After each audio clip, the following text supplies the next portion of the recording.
Good morning student, Jai Swaminarayan. In previous lecture, last time we are discussing about the gearbox chapter overdrive. Gearbox chapter overdrive ની અંદર last time આપણે overdrive નું working principle, overdrive નું construction તેમજ overdrive ના advantages અને disadvantages આપણે discuss કર્યા હતા. Today's we are topic about the discussing the torque converter. Unit 3 નો આ last point છે student. Gearbox transmission system ની અંદર જે there is a mainly three types of transmission system. એમાં first હતું manual type transmission system ની અંદર આપણે sliding mesh gearbox સ્ટડી કરી ચૂક્યા. then after આપણે સ્ટડી કરી ચૂક્યા હતા constant mesh gearbox.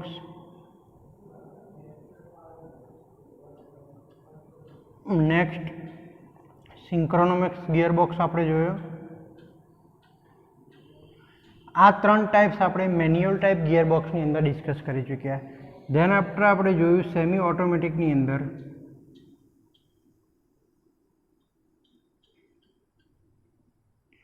Semi automatic gearbox આજે આપણે સ્ટડી કરવાનો જે છે તે ડિવાઇસ જે છે ટોર્ક કન્વર્ટર.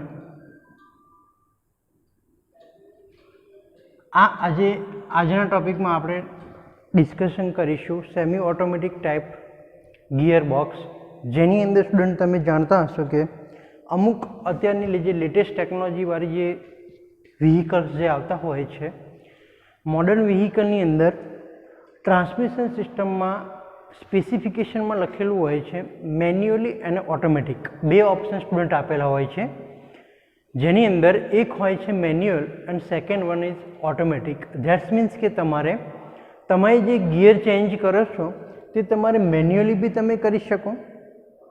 તમારે એના માટે સ્વિચ આપેલી હોય છે. સ્વિચ સ્ટુડન્ટ કંઈક આ ટાઈપની સ્વિચ તમને દેખાતી હશે ડેશબોર્ડ આગળ. જ્યારે ગિયર લીવર હોય છે ત્યાં આગળ આવી એક સ્વિચ હોય છે, એમાં ફોરવર્ડ, ન્યૂટન અને રિવર્સ, અને એની ઉપર એક લીવર આપેલું હોય છે. જો આ લીવરને તમે મુવમેન્ટ કરાવીને જો કરાવી શકો તો એ મેન્યુઅલ ટાઈપ થઈ જશે. એન્ડ તમારે જે સ્વિચ આપેલી હશે, તમારે સ્વિચ તમે ફોરવર્ડ ઉપર પુશ કરશો એટલે કે ફોરવર્ડ ઉપર પ્રેસ કરશો ત્યારે તમારે એ ઓટોમેટિક ગિયરબોક્સમાં કન્વર્ટ થઈ જશે. એટલે કે સેમી ઓટોમેટિક ગિયરબોક્સની અંદર આ ટાઈપની સિસ્ટમ આપેલી હોય છે, જેને આપણે મેન્યુઅલી પણ ગિયર ચેન્જ કરી શકીએ છીએ. જે ટોર્ક કન્વર્ટર ડિવાઇસ છે, it is to convert the torque from the engine to the rear wheel drive. એન્જિનમાંથી જે પાવર અને ટોર્ક, અહીંયા ફક્ત વાત કરવાની છે આપણે ટોર્કની એટલે કે તાકાતની સ્ટુડન્ટ. તો જે ટોર્ક પ્રોડ્યુસ થતો હોય છે એન્જિનની અંદર તે મલ્ટીપ્લાય ટ્વાઇસ કરીને રિયર વ્હીલ ડ્રાઈવ સુધી પહોંચાડવા માટે જે ઇક્વિપમેન્ટ વપરાય છે તેને સ્ટુડન્ટ કહીશું આપણે ટોર્ક કન્વર્ટર. તો આજનો ટોપિક છે કે explain the line diagram with torque converter. સૌથી પહેલાં એ સમજીએ what is torque converter device શું છે, એનું કાર્ય શું છે વ્હીકલની અંદર. તો ટોર્ક કન્વર્ટર એ ટોર્કને કન્વર્ટ કરવા માટે એટલે કે બમણા કરવા માટે, મલ્ટીપ્લાય ટ્વાઇસ કરવા માટે જે ડિવાઇસ યુઝ થાય છે તેને ટોર્ક કન્વર્ટર કહીશું. હવે પ્રશ્ન એવો પૂછે છે કે કયા ટોર્કને? તો કે એન્જિનમાંથી જે ટોર્ક પ્રોડ્યુસ થયો તેને એન્જિનની એટલી સ્પીડે, એન્જિનની સેમ સ્પીડે, એન્જિનની સ્પીડમાં કોઈ ફરક નહીં પડે, બટ તમારું જે રિયર વ્હીલ ડ્રાઈવ જે રોટેટ થતું છે જે આરપીએમ, એના આરપીએમ વધારવાનું કામ જે કરે છે તે છે ટોર્ક કન્વર્ટર. ધેટ્સ મીન્સ કે તમારા 400 આરપીએમ ઉપર સપોઝ કે એન્જિન તમારું ટોર્ક 4500 કે 4400 હોર્સ પાવર એન્જિન સીસીનું એન્જિન છે, તે તમારે ટોર્ક 120 કે 140 હોર્સ પાવર તમારે જનરેટ કરે છે. ક્લિયર? હવે ટોર્ક કન્વર્ટર ડિવાઇસ યુઝ કરેલું હશે એ વ્હીકલની અંદર તો સેમ એટલા આરપીએમ ઉપર સેમ ઓવરડ્રાઈવ જેવું જ ફંક્શન સ્ટુડન્ટ ધ્યાન રાખજો, પણ ઓવરડ્રાઈવની અંદર પાવર પણ મલ્ટીપ્લાય થતો હતો અને ટોર્ક પણ મલ્ટીપ્લાય થતો હતો, અને એની અંદર ડ્રાઈવ ઇન્ક્રીઝ કરવા માટે ઓવરડ્રાઈવ વપરાતું હતું. જ્યારે આની અંદર પાવર તમારો સેમ રહેશે, બટ શું કન્વર્ટ કરે છે, શું મલ્ટીપ્લાય કરે છે, તો કે torque. For only torque is multiply by the torque converter. Okay, તો એનું મેઇન કાર્ય, એનું ફંક્શન 2 માર્ક્સમાં પૂછાય કે ટોર્ક કન્વર્ટરનું કાર્ય શું સ્ટુડન્ટ, તો તમે શું લખશો? It is convert to torque from the engine to the rear wheel drive. Multiply or twice, બમણો કરીને ટોર્ક જે છે એ રિયર વ્હીલ ડ્રાઈવ સુધી પહોંચાડવાનું કામ કરે છે ટોર્ક કન્વર્ટર. તો એ વાત થઈ આપણે ફંક્શનની. હવે નેક્સ્ટ વાત કરીએ એની લોકેશન. તો લોકેશન જે હોય છે એ ગિયર બોક્સની અંદર ટોર્ક કન્વર્ટર એક ફ્લુઇડ કપલિંગ જેવું ડિવાઇસ હોય છે તે ફિટ કરેલું હોય છે. ટોર્ક કન્વર્ટરનું કન્સ્ટ્રક્શન જોઈએ તો કન્સ્ટ્રક્શન ઓફ ટોર્ક કન્વર્ટર, તમે આ જે ફિગર તમને જે દેખાઈ રહી છે એ ફિગર તમારે એક્ઝામમાં ડ્રો કરવાની છે. એ કન્સ્ટ્રક્શન તમારે આવી રીતના લાઇન ડાયાગ્રામ તમારે ડ્રો કરવાનું રહે છે. એની અંદર તમે જોઈ શકો છો કન્સ્ટ્રક્શનમાં કયા કયા પાર્ટ્સ તમને જે દેખાઈ રહ્યા છે તે છે સૌથી પહેલાં ઇનપુટ શાફ્ટ. ઇનપુટ શાફ્ટ એટલે દેટ્સ મીન્સ કે ઇનપુટ શાફ્ટ જે તમારો છે તે તમારો ગિયર બોક્સનો આઉટપુટ શાફ્ટ અહીંયા મળશે ઇનપુટ શાફ્ટ હોય. બીજો આઉટપુટ જે શાફ્ટ તમને દેખાઈ રહ્યો છે તે આઉટપુટ શાફ્ટ જે દેખાય છે સ્ટુડન્ટ તે જ હશે ડ્રાઈવ સિસ્ટમ મતલબ પ્રોપેલર શાફ્ટ સાથે. બીજું તમે જોઈ શકો છો ફિગરની અંદર કે ટર્બાઇન છે, ઇમ્પેલર છે, સ્ટેટર છે એન્ડ ફ્રી વ્હીલર, જે આટલા ઇક્વિપમેન્ટ જે છે એ કન્સ્ટ્રક્શનની અંદર સમાવેશ થશે. હવે સ્ટુડન્ટ એનું જોઈએ વર્કિંગ, કે કઈ રીતના તે ટોર્ક કન્વર્ટર જે તમને અહીંયા દેખાઈ રહ્યું છે તે કઈ રીતના વર્ક કરે છે અને ટોર્કને કન્વર્ટ કઈ રીતના કરે છે એન્ડ એન્જિનની લો સ્પીડે આપણને હાઈ આઉટપુટ કઈ રીતના મેળવે છે તે જોઈએ. તો જ્યારે એન્જિન ચાલુ કરવામાં આવે, whenever to start the engine, ત્યારે જે ઇમ્પેલર તમને જે દેખાય છે તે ઇમ્પેલર અંદર રોટેટ થવાનું સ્ટાર્ટ થશે. હવે ઇમ્પેલર ફરવા લાગે ત્યારે તેમાં રહેલા ઓઇલ, ટોર્ક કન્વર્ટર આખું છે એની ઉપર ફ્લુઇડ કપલિંગ પણ આને કહેવામાં આવે છે. સ્ટુડન્ટ ખાસ ધ્યાન રાખજો, એક્ઝામમાં કન્ફ્યુઝન માટે ઘણીવાર બી આવો ક્વેશ્ચન્સ પૂછી નાખે છે. ટોર્ક કન્વર્ટરનું બીજું નામ પી પૂછી નાખે છે, ફ્લુઇડ કપલિંગ સમજાવો. તો ઘણા સ્ટુડન્ટને આવડતું હોય છે ટોર્ક કન્વર્ટર, પણ લખી નથી શકતા. એનું રીઝન એ છે કે તમે ફ્લુઇડ કપલિંગ જાણતા નથી. Torque converter it is also known as fluid coupling. તેને ફ્લુઇડ કપલિંગ પણ કહેવામાં આવે છે બીકોઝ તે ટોર્ક કન્વર્ટર ડિવાઇસ જે છે એ ફ્લુઇડ ઉપર કામ કરે છે, ફ્લુઇડના ફોર્સથી ટોર્ક કન્વર્ટ કરે છે. તો તમે જે ફિગરમાં જે જોઈ શકો છો તે સ્ટુડન્ટ, ઇમ્પેલર જ્યારે ફરે છે, ઇમ્પેલર ફરવાનું જ્યારે સ્ટાર્ટ થાય છે ત્યારે ઓઇલ જે છે એ કાઇનેટિક એનર્જી મળે છે. ઓઇલને તમે કોઈ બી ગોળ વસ્તુ છે, ઇમ્પેલર ગોળ તમને દેખાઈ રહ્યું છે, એને તમે ફૂલ એકદમ હાઈ સ્પીડમાં રોટેશન કરાવશો ફ્લુઇડને, તો ફ્લુઇડ કઈ એનર્જી પ્રોડ્યુસ કરશે? Kinetic energy. તો આ જે કાઇનેટિક એનર્જીના લીધે સેન્ટ્રીફ્યુગલ ફોર્સ ક્રિએટ થશે, અને સેન્ટ્રીફ્યુગલ ફોર્સ ક્રિએટ થશે એટલે ટર્બાઇનની બહાર આપણને આઉટપુટ, ટર્બાઇનની જે ધાર જે છે કિનારી છે ત્યાં અથડાય છે. હવે ટર્બાઇન ઉપર શું હોય? ટીથ આપેલા હોય. ટર્બાઇન તો તમે જોયેલા જશે સ્ટુડન્ટ, ટર્બાઇન ઉપર શું હોય? ટીથ હોય, જે તમે ફિગરમાં જોઈ શકો છો. એ ટીથ ઉપર ફ્લુઇડનો જ્યારે પ્રેશર આવે, જ્યારે પ્રેશર ફોર્સ આવશે, સેન્ટ્રીફ્યુગલ ફોર્સ આવશે, ત્યારે ટર્બાઇન હાઈ સ્પીડ ઉપર રોટેશન થવાનું સ્ટાર્ટ કરી દેશે. અને ટર્બાઇન હાઈ સ્પીડ ઉપર રોટેશન થવાનું સ્ટાર્ટ કરશે એટલે ઇન ટર્બાઇન સાથે કયો શાફ્ટ લગાવેલો છે? ટર્બાઇન ફરવાથી તેનો બ્લેડ એંગલ ચેન્જ થશે.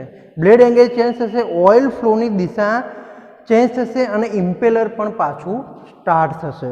તો આવી રીતના ઇમ્પેલર અને ટર્બાઇન ઓપોઝિટ ડાયરેક્શનમાં, એકબીજાની ઓપોઝિટ ડાયરેક્શનમાં ફરતું હોય છે.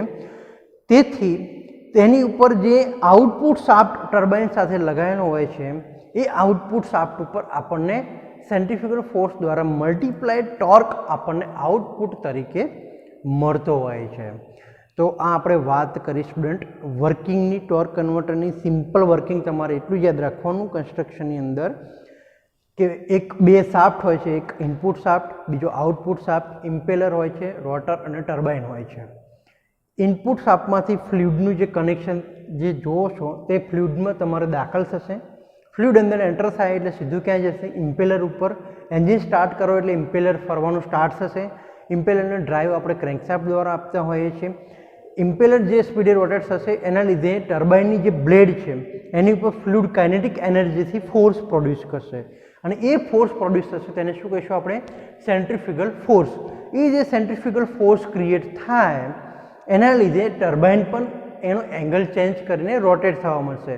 બંને ઇમ્પેલર અને ટર્બાઇન રોટેટ થશે ત્યારે ફ્લુઇડનો ફોર્સ વધશે. જેમ જેમ આપણને જે ટોર્ક ઇનપુટ ટોર્ક મળતો હતો એના કરતાં બમણો ટોર્ક આઉટપુટ આપણને મળી રહેશે. તો આવી રીતે ટોર્ક કન્વર્ટ કરવા માટે ફ્લુઇડનો આની અંદર યુઝ કરીએ છીએ. એટલા માટે આના ફ્લુઇડ કપલિંગ પણ કહેવામાં આવતું હોય છે સ્ટુડન્ટ. જેમ જેમ એન્જિનની સ્પીડમાં વધારો થાય છે તેમ તેમ ટોર્કમાં વધવાનું પણ વધારો થાય છે, એટલે કે વધારો થતું જાય છે અને વધુ ટોર્કમાં આપણને સારો એવો પાવર પ્રોડ્યુસ પણ કરી શકીએ છીએ. Clear student? હવે એના આપણે વાત કરીએ તો ફાયદા અને ગેરફાયદા કે ટોર્ક કન્વર્ટરના એડવાન્ટેજીસ શું છે.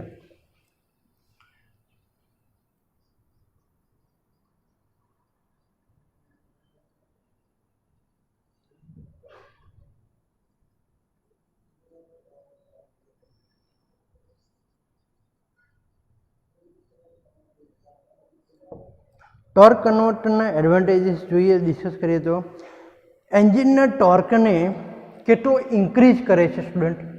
તો 2:1 આટલો ટોર્ક આપણને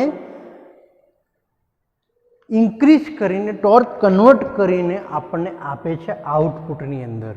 2:1 3:1 જેટલો એન્જિનનો ટોર્ક કન્વર્ટ કરી શકે છે. બીજું કે તેનો ભાગો, તેના જે કોમ્પોનન્ટ તમે જોયા impeller, turbine, input output shaft, rotor બધા જ ઓઇલની અંદર શું હોય છે? ડૂબેલા હોય છે. ધેટ્સ મીન્સ કે કોઈ કોરોઝન લાગશે નહીં અને એનો કોઈ વધારે વિયરિંગ થશે નહીં, કારણ કે પ્રોપરલી લુબ્રિકેશન એને મળી રહેશે. ટોટલી ઓઇલ બેઝ કામ કરે છે તો ઓઇલ એની અંદર રોટેટ થતું હશે તો એની અંદર ફ્રિક્શન થશે નહીં અને ફ્રિક્શન નહીં થાય તો વિયરિંગ અને ટીયરિંગ કેવું થશે? એકદમ ઓછું થશે. નેક્સ્ટ વાત કરીએ એના ફાયદામાં તો અવાજ અને આંચકા રહિત ટોર્ક ટ્રાન્સફર કરી શકે છે. Without noise and shocking vibration, without vibration A torque converter કામ કરતું હોય છે. બીજું કે ફૂલ્લી ઓટોમેટિક બી છે. જ્યારે આપણે તમે ઓટોમેટિક ટ્રાન્સમિશન માટે યુઝ કરવું હોય ત્યારે બી ઓટોમેટિક ફૂલ્લી તમે ટ્રાન્સફર આને યુઝ કરી શકો છો. કન્સ્ટ્રક્શન એકદમ ઓછું, એકદમ ઇઝી છે એનું કન્સ્ટ્રક્શન. ઇઝી કન્સ્ટ્રક્શન હોય એટલે સ્ટુડન્ટ યુ નો દેટ એનું મેન્ટેનન્સ પણ કેવું થઈ શકે? ઇઝીલી મેન્ટેનન્સ પણ થઈ શકતું હોય છે. સ્લીપ ઓછું થવાના ચાન્સીસ, લીકેજ ઓછા થવાના ચાન્સીસ વધુ હોય છે. બીજું આની અંદર જોઈએ ડિસએડવાન્ટેજીસ શું છે કે જ્યારે આપણે ટોર્ક કન્વર્ટર જે વ્હીકલની અંદર વાપર્યું હોય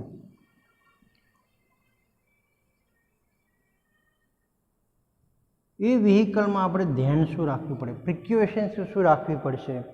તો જ્યારે બહારની ચોક્કસ સ્પીડ હોય, અમુક કોન્સ્ટન્ટ સ્પીડ હોય એ પછી જ ટોર્ક કન્વર્ટર એક્ટિવ થતું હોય છે.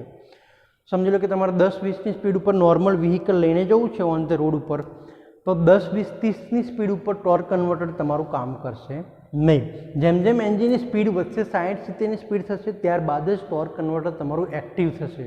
તો આ એક એનો ગેરફાયદો છે. બીજું, રિવર્સ ગિયરમાં મિકેનિકલ ગિયર આપવો પડે છે.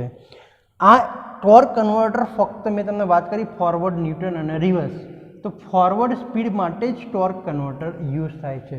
જ્યારે તમારે ગાડીને રિવર્સ ડાયરેક્શનમાં લાવવી હોય ત્યારે તમારે મેન્યુઅલી ટ્રાન્સમિશનથી એને રિવર્સ કરવી પડે છે. તો આ એક ડિસએડવાન્ટેજીસ છે ટોર્ક કન્વર્ટર. ત્રીજા અને ચોથા ગિયરમાં ટોર્ક વાપરી શકાતો નથી. યસ, એટલે કે જ્યારે તમે ગિયરનો હાઈ સ્પીડ ગિયર રેશિયો હોય ત્યારે ટોર્ક કન્વર્ટ કરવાનું બંધ કરી દે છે, બિકોઝ ત્યારે પાવર કેવો પ્રોડ્યુસ થશે? હાઈ પ્રોડ્યુસ થતો હોય છે. એટલા માટે ટોર્ક લો પ્રોડ્યુસ થવાનું કામ કરે છે. Clear student? તો આપણે તમારો આજનો ક્વેશ્ચન્સ તમારે લખવાનું કે ટોર્ક કન્વર્ટરના ફંક્શન, ટોર્ક કન્વર્ટરનું પહેલાં તો કાર્ય લખો, બીજો ક્વેશ્ચન તમારે એ લખવાનો રહેશે કે ટોર્ક કન્વર્ટરના ફાયદા અને ગેરફાયદા લખો. આ બે ક્વેશ્ચન્સ તમારે આજે રાઇટઅપ કરવાના રહેશે સ્ટુડન્ટ. ક્લિયર? ફર્સ્ટ ક્વેશ્ચન મેં તમને શું કીધું? ફંક્શન ઓફ ટોર્ક કન્વર્ટર, અને second question advantages and disadvantages of torque converter. Clear student? તો અહીંયા તમારું યુનિટ 3 ટ્રાન્સમિશન સિસ્ટમ એટલે કે ગિયર બોક્સ ચેપ્ટર તમારું ક્લિયર થાય છે. હવે આ ચેપ્ટરમાંથી જીટીયુની અંદર જે ફર્સ્ટ ક્વેશ્ચન સ્ટુડન્ટ આવતો હોય છે, એટલે કે 14 માર્ક્સનો જે ફર્સ્ટ ક્વેશ્ચન્સ હોય છે એની અંદર શોર્ટ ક્વેશ્ચન્સ 2 માર્ક્સના સ્ટુડન્ટ આવે છે. તો આ શોર્ટ ક્વેશ્ચન્સ આ ચેપ્ટરમાંથી કેવા કેવા નીકળી શકે તે આપણે હવે ડિસ્કસ કરીશું. તો હું તમને જે પ્રમાણે નોટ ડાઉન કરાવતો રહું ક્વેશ્ચન્સ, એ પ્રમાણે નોટ ડાઉન કરતા રહેજો સ્ટુડન્ટ, કે તમારે કેટલા શોર્ટ ક્વેશ્ચન્સ ગિયર બોક્સમાંથી પૂછાઈ શકવાની સંભાવના રહેલી છે. ફર્સ્ટ પહેલાં જોઈએ તો શોર્ટ ક્વેશ્ચન્સ તમારે એવો આવી શકે છે કે write down the types of gear box. Gear બોક્સના પ્રકાર લખો. તો મેન્યુઅલી, સેમી ઓટોમેટિક અને ફુલ્લી ઓટોમેટિક. મેન્યુઅલની અંદર 3 ટાઈપ, સેમી ઓટોમેટિકમાં ટોર્ક કન્વર્ટર અને ફુલ્લીની અંદર ઓવરડ્રાઈવ. બીજો ક્વેશ્ચન જોઈએ તો સ્ટુડન્ટ ફંક્શન ઓફ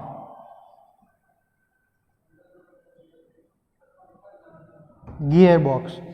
ગિયર બોક્સનું કાર્ય લખો. આ બહુ એકદમ રિપીટેડ ક્વેશ્ચન છે જીટીયુ એક્ઝામની અંદર, કે પૂછાતો જ હોય છે લગભગ, કે ગિયર બોક્સનું કાર્ય લખો. તો ગિયર બોક્સનું કાર્ય શું છે સ્ટુડન્ટ? કે એન્જિનમાંથી જે પાવર અને ટોર્ક આવે છે તેને રિયર વ્હીલ ડ્રાઈવ સુધી અથવા તો વ્હીલ સુધી પહોંચાડવાનું કામ કરે છે ગિયર બોક્સ. જો રિયર વ્હીલ ડ્રાઈવ હોય તો પ્રોપેલર શાફ્ટ સુધી પહોંચાડે છે, ફ્રન્ટ વ્હીલ ડ્રાઈવ હોય તો ફ્રન્ટ વ્હીલ ડ્રાઈવ ઉપર ટ્રાન્સફર કરે છે. નેક્સ્ટ ક્વેશ્ચન જોઈએ તો types of resistance on the vehicle. Vehicle પર લાગતા અવરોધો જણાવો.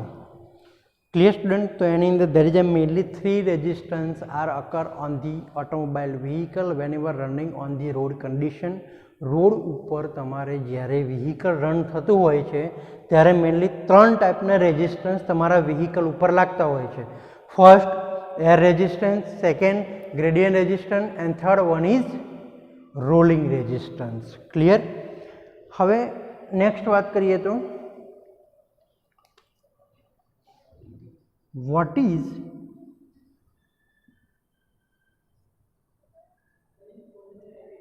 સિંક્રોનાઇઝિંગ. સિંક્રોનાઇઝિંગ એટલે શું? સ્ટુડન્ટ આ આવતો હોય છે ખાસ. સિંક્રોનોમસ ગિયરબોક્સ આપણે મેન્યુઅલ ટાઈપ ગિયરબોક્સની અંદર સ્ટડી કરી ચૂક્યા હતા.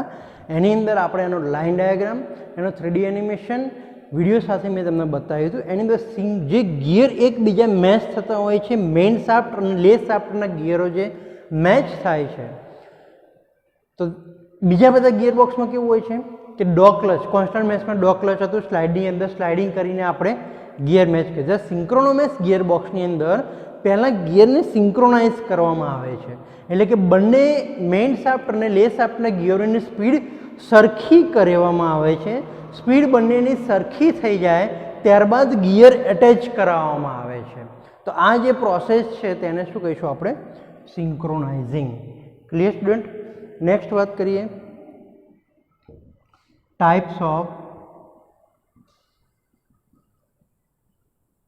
Gear shifting mechanism.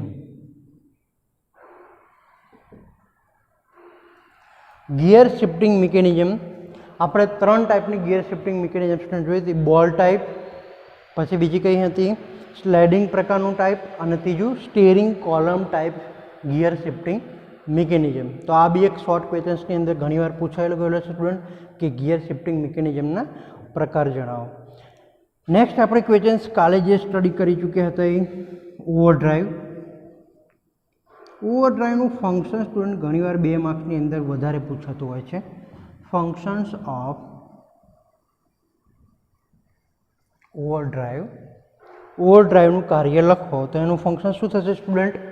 કે એન્જિનમાંથી જે પાવર અને ટોર્ક આવે છે એ એન્જિનની સેમ સ્પીડે, એન્જિનની સ્પીડ ચેન્જ નથી કરવાની, એન્જિનની સેમ સ્પીડે વધારે આઉટપુટ એટલે કે વધારે ડ્રાઈવ મેળવવાનું જે કામ કરે છે તે કરે છે ઓવરડ્રાઈવ. નેક્સ્ટ ક્વેશ્ચન્સ આપણે જોઈએ તો એડવાન્ટેજીસ એના બી ઘણીવાર પૂછાયેલા છે. એડવાન્ટેજીસ ઓફ ઓવરડ્રાઈવ, ઓવરડ્રાઈવના ફાયદા લખો. તો શું આવશે સ્ટુડન્ટ? શોર્ટમાં તમે 2 માર્ક્સમાં લખવું હોય તો એન્જિનની લો સ્પીડે વધારે હાઈ સ્પીડ પાવરમાં આપણને મળી રહેતો હોય છે રિયલ વ્હીલ ડ્રાઈવ ઉપર. બીજો એનો એડવાન્ટેજીસ જોઈએ તો ફ્યુઅલનું કન્ઝપ્શન લો થશે, કારણ કે એન્જિન નોર્મલ સ્પીડે ક્રેન્કિંગ થતું હશે પણ આપણને આઉટપુટ કેવો મળશે? હાઈ મળશે, તો લો ફ્યુઅલ કન્ઝપ્શન. બીજું કે એની એન્જિન પરફોર્મન્સ, એની કેપેસિટી બહુ સારી મળશે, તો આપણને એવરેજ બી સારી મળી રહેશે. નેક્સ્ટ વાત કરીએ હવે 8 નંબરનો short question, types of gear. Gear બોક્સની અંદર જે ગિયર હોય છે તે કેટલા ટાઈપના સ્ટુડન્ટ યુઝ થતા હોય છે તેના બી ક્વેશ્ચન્સ આવતા હોય. એમાં સ્પર ગિયર અને હેલિકલ ગિયર આપણે ડિસ્કસ કર્યું હતું, ફિગર બી મેં તમને બતાવી હતી, સ્પર ગિયર, હેલિકલ ગિયર. તો એ સ્પર ગિયર અને હેલિકલ ગિયર જે છે એના વચ્ચે ડિફરન્ટ પણ ઘણીવાર સ્ટુડન્ટ આવે છે, તો એ ડિફરન્ટ પણ ખાસ કરી નાખજો કે સ્પર ગિયર અને હેલિકલ ગિયર વચ્ચેના 2 પોઈન્ટ 3 પોઈન્ટ તમારે યાદ હોવા જોઈએ કે સ્પર ગિયર છે વધારે અવાજ કરે છે, હેલિકલ ગિયર ઓછો અવાજ કરે છે. સ્પર ગિયર કિંમતમાં સસ્તા છે, હેલિકલ ગિયર કોસ્ટલી હોય છે. સ્પર ગિયરનો જે ટીથ હોય છે એ શાફ્ટની પેરેલલમાં હોય છે, જ્યારે હેલિકલના જે ટીથ હોય છે એ એક એંગલે હોય છે. બરાબર, તો આવી રીતના પોઈન્ટ બી તમે યાદ રાખી શકો છો, સ્પર ગિયર અને હેલિકલ ગિયર. તો સ્ટુડન્ટ આ શોર્ટ ક્વેશ્ચન્સ જે આપણે ડિસ્કસ કર્યા તે પ્રમાણે આટલા તમારે એમસીક્યુ ટાઈપ અને શોર્ટ ક્વેશ્ચન્સ 2 માર્ક્સના ખાસ યાદ રાખી લેજો સ્ટુડન્ટ. ગિયરબોક્સ ચેપ્ટર તમારું યુનિટ 3 અહીંયા કમ્પ્લીટ થાય છે. નેક્સ્ટ લેક્ચરની અંદર આપણે યુનિટ 4 પ્રોપેલર શાફ્ટ સ્ટાર્ટ કરીશું. Thank you.